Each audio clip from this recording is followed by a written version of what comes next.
రంగారెడ్డి జిల్లా మొయినాబాద్లో పోలీసులు దివ్యల Madhuri birthday celebration భగ్నం చేశారు.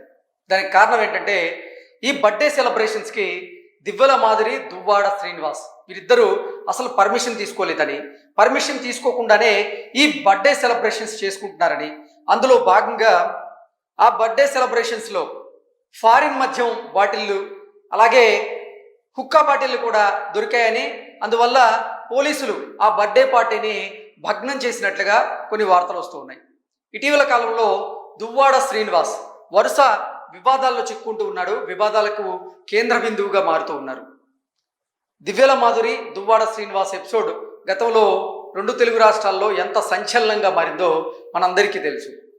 అయితే ఆ తర్వాత దివ్యల మాధురి బిగ్ బాస్ హౌస్లోకి వెళ్ళడం, బిగ్ బాస్ హౌస్ నుంచి బయటికి రావడం, తన బర్త్డే సందర్భంగా గురువారం రోజు ఆవిడ తన సన్నిహితులతో, తన బంధువులతో కలిసి మొయినాబాద్ ఒక ఫామ్ హౌస్లో బర్త్డే సెలబ్రేషన్స్ చేసుకోవడం, ఆ బర్త్డే సెలబ్రేషన్స్ని పోలీసులు భగ్నం చేయడం, ఇవన్నీ ఇప్పుడు నిజంగా ఈ వార్తలన్నీ కూడా సోషల్ మీడియాలో సర్క్యులేట్ అవుతూ ఉన్నాయి. అసలు ఏం జరిగిందనేది ఒకసారి మనం పూర్తి స్థాయిలో విశ్లేషణ చేసుకునేటువంటి ప్రయత్నం చేద్దాం. ఫామ్ హౌస్లో మాధురి బర్త్డే పార్టీ భగ్నం. రంగారెడ్డి జిల్లా మొయినాబాద్లోని ఫామ్ హౌస్లో దువ్వాడ మాధురి బర్త్డే పార్టీని పోలీసులు భగ్నం చేశారు. దువ్వాడ శ్రీనివాస్తో సహా కుటుంబ సభ్యులు ఈ పార్టీలో ఉన్నారు. అనుమతులు లేకుండా నిర్వహించినటువంటి ఈ ఈవెంట్లో 10 విదేశీ మద్యం బాటిళ్లతో పాటుగా 7 హుక్కా బాటిళ్లను పోలీసులు స్వాధీనం చేసుకున్నారు. నిబంధనల ఉల్లంఘన కారణంగా రాజేంద్ర నగర్ పోలీసులు కేసు నమోదు చేసి తదుపరి విచారణ జరుపుతున్నట్టుగా తెలుస్తోంది.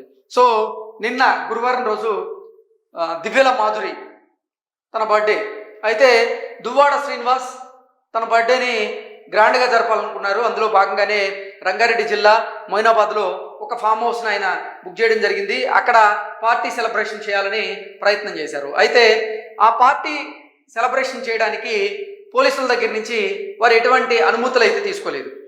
అనుమతులు తీసుకోకపోగా ఆ బర్త్డే పార్టీలో 10 విదేశీ మద్యం బాటిళ్ళు అలాగే 7 హుక్కా బాటిళ్ళు అయితే ఉన్నాయి.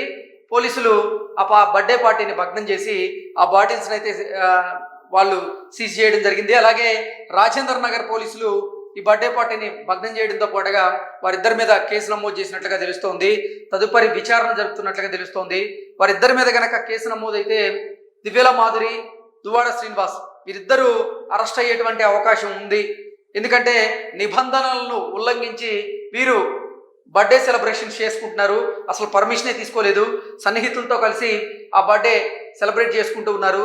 అందులో అనుమతులు లేనటువంటి 10 విదేశీ మద్యం బాటిళ్ళు దొరికాయని, అలాగే 7 హుక్కా బాటిళ్ళు కూడా దొరికినటువంటి నేపథ్యంలోనే కేసు నమోదు చేసి విచారణ అయితే చేస్తూ ఉన్నారు. విచారణ పూర్తయిన తర్వాత దివ్యల మాధురి అలాగే దువ్వాడ శ్రీనివాస్ వీరిద్దరిని కూడా అరెస్ట్ చేసేటువంటి అవకాశం ఉన్నట్లుగా రకరకాల వార్తలు అయితే వస్తూ ఉన్నాయి. ఇటీవల కాలంలోనే మాధురి బిగ్ బాస్ హౌస్లోకి వెళ్ళింది. బిగ్ బాస్ హౌస్లో కొంతకాలం రాణించింది, తర్వాత బయటకు వచ్చింది అనుకోని పరిస్థితుల్లో. ఆ తర్వాత వారిద్దరు కలిసి కూడా కొన్ని ఇంటర్వ్యూలు అయితే ఇవ్వడం జరిగింది.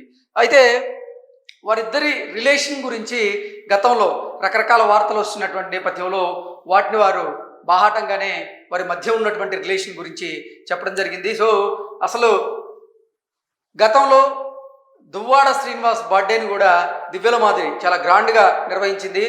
ఈ నేపథ్యంలోనే నిన్న మాధురి బర్త్డే సెలబ్రేషన్స్ కూడా దువ్వాడ శ్రీనివాస్ చాలా గ్రాండ్గా చేయాలనుకున్నారు. అయితే అనుకోని పరిస్థితుల్లో వారు అసలు నిబంధనలను ఉల్లంఘించడం, పోలీసుల దగ్గర నుంచి పర్మిషన్ తీసుకోకపోవడం, అలాగే అనుమతులు లేనటువంటి విదేశీ మద్యం బాటిళ్లను ఆ బర్త్డే సెలబ్రేషన్స్లో భాగం చేయడం, హుక్కా బాటిల్స్ను ఏర్పాటు చేయడం, ఇవన్నీ కూడా వారి అరెస్ట్ కారణం కాబోతున్నాయి అనేటువంటి చర్చ అయితే జరుగుతుంది. అంటే ఈరోజు సాయంత్రానికి ఒక స్పష్టత అయితే వచ్చేటువంటి అవకాశం ఉంది. వీరి మీద కేసు నమోదైనటువంటి నేపథ్యంలో పోలీసులు విచారించి పంపించేస్తారా, లేదంటే నిజంగా అరెస్ట్ చేసేటువంటి అవకాశం ఉందా అనేది మనం వేచి చూడాలి. నిజంగా ఈ బర్త్డే సెలబ్రేషన్స్ ఇప్పుడు సిటీ అవుట్స్కట్స్లో జరగడం, అందులోనూ ఈ బర్త్డే సెలబ్రేషన్స్ పేరిట రేవ్ పార్టీలు ఏర్పాటు చేయడం ఈ మధ్యకాలంలో చాలా సహజంగా చూస్తూ ఉన్నాం. మంగ్లీ బర్త్డే పార్టీ సందర్భంగా కూడా విదేశీ మద్యం బాటిళ్ళు దొరకడం, ఆ పార్టీని కూడా పోలీసులు భగ్నం చేయడం, ఆ తర్వాత ఎవరైనా డ్రగ్స్ తీసుకున్నారా లేదా అనేది పోలీసులు విచారణ చేయడం, తర్వాత ఎవరు డ్రగ్స్ తీసుకోలేదని తేలడంతో అంటే ఆ కేసులో కూడా ఇప్పుడు పురోగతి అయితే లేదు. ఇప్పుడు సేమ్ అదే కేసు లాంటిది దివ్యల మాదిరి బర్త్డే సెలబ్రేషన్స్లో భాగంగా పోలీసులు అయితే ఆ పార్టీని భగ్నం చేశారు. Thank you so much.